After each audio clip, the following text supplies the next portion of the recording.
Supreme court ने जो बोला है कि पैलेट गन्स एक्सेप्शनल सर्कमस्टांसेस में यूज़ हो सकते हैं, इसमें दो चीज़ है। नंबर वन कि क्या वो एक्सेप्शनल सर्कमस्टांसेस पीसफुल प्रोटेस्टर्स ने क्रिएट किया था 20 जुलाई को।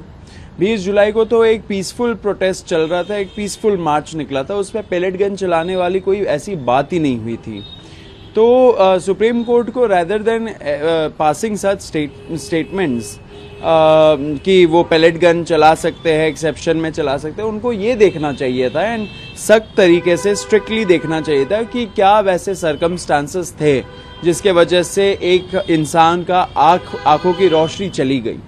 And pellet gun, second point ये है कि क्या पैलेट गन्स आप इन एनी केस यूज़ कर सकते हो किसी पीसफुल प्रोटेस्टर्स के खिलाफ।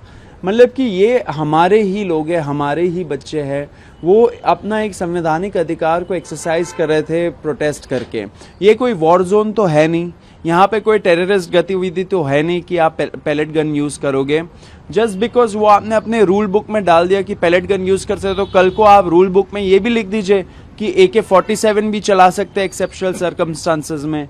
ये भी लिख दीजिए कि टैंक लाके आप ब्लास्ट भी कर सकते हैं लोगों को एक्सेप्शनल सर्कमस्टांसेस में। बात ये नहीं है कि रूल बुक में आपने क्या लिखा, उसका मोरालिटी का क्या है। Is it moral to be using all of this against peaceful protesters. ये चीज़ों पे हम लोगों को ध्यान देना चाहिए। एंड बहुत राइटली पार्लियामेंट में ये क्वेश्चंस उठ रहे हैं कि किसने ऑर्डर दिया पैलेट गन यूज़ करने का। होम मिनिस्टर अमित शाह का क्या था इसमें रोल, क्योंकि अल्टीमेटली तो वही देख रहे थे कि दिल्ली में क्या हो रहा था। एज होम मिनिस्टर वही देखेंगे, वही ऑर्डर्स देंगे। ऐसा तो हो नहीं सकता कि पुलिस अपने मन से कुछ भी करे। तो ये सारे क्वेश्चंस का जवाब मिलना चाहिए हम लोगों को। पैलेट गन ज़रा सर अनएक्सेप्टेबल है किसी भी लोकतांत्रिक देश में किसी भी प्रोटेस्टर्स के खिलाफ यूज़ करने का। We condemn this. Supreme Court को भी सख्त तरीके से इन सब चीज़ों पे सोचना चाहिए रादर देन रबर स्टैंपिंग या ओकेइंग ऐसे मेजर्स। सर, विपक्ष लगातार पैलेट गन वाले मामले में इस्तीफे की मांग कर रहा है अमित शाह जी की, तो इसको किस तरह से? देखिए, विपक्ष अपना काम कर रही है। विपक्ष का काम ही है क्वेश्चन पूछना एंड सरकार को अकाउंटेबल ठहराना।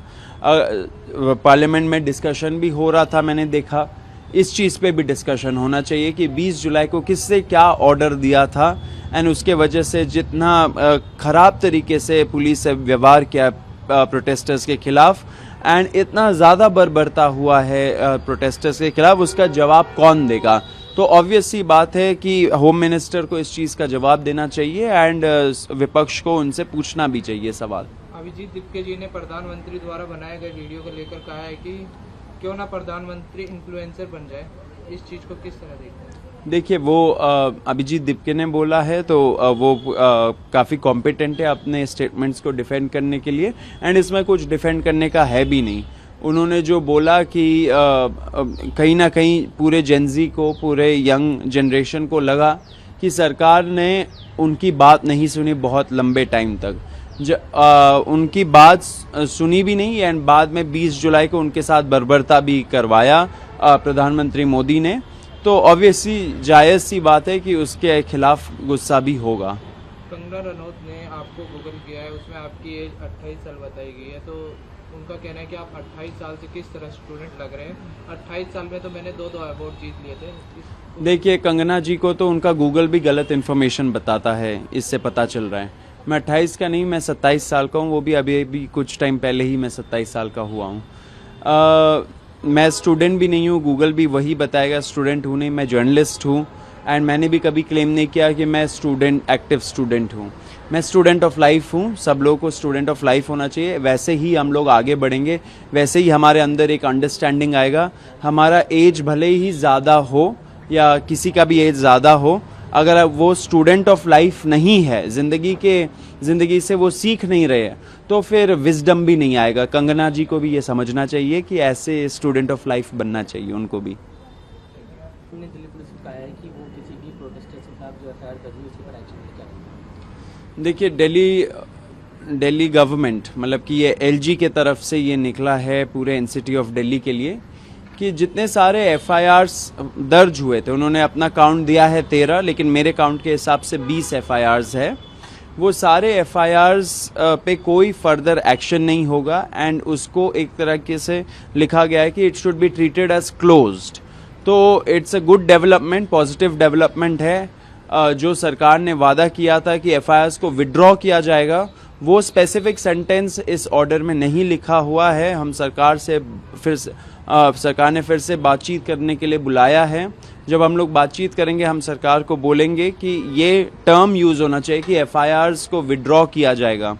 देखिए, उस पर एक और चीज़ लिखा हुआ है कि जो भी अरेस्टेड है या डिटेन्ड है, उनको भी जल्द से जल्द एक्सपीडिशियसली छोड़ा जाएगा। इंडिया में एक्सपीडिशियसली का जो टर्म है, उससे कुछ फ़र्क नहीं पड़ता है, इमीडिएटली टर्म यूज़ करना चाहिए था। ये सारे चीज़ें करके सरकार झांसा ना दे लोगों को, हम यही बोलेंगे।